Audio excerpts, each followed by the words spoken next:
สวัสดีเพื่อนๆครับรับฟังบทเพลง90กันบ้างนะครับเพื่อนๆยุคเดียวผมละครับ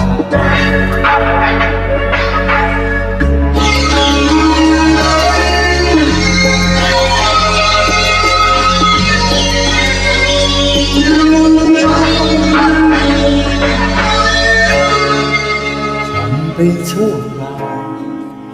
ไม่ดูว่างเปล่าไม่เลยไม่มีเห็นเธอจะรู้สิ่งที่ฉันให้ไม่เหลือ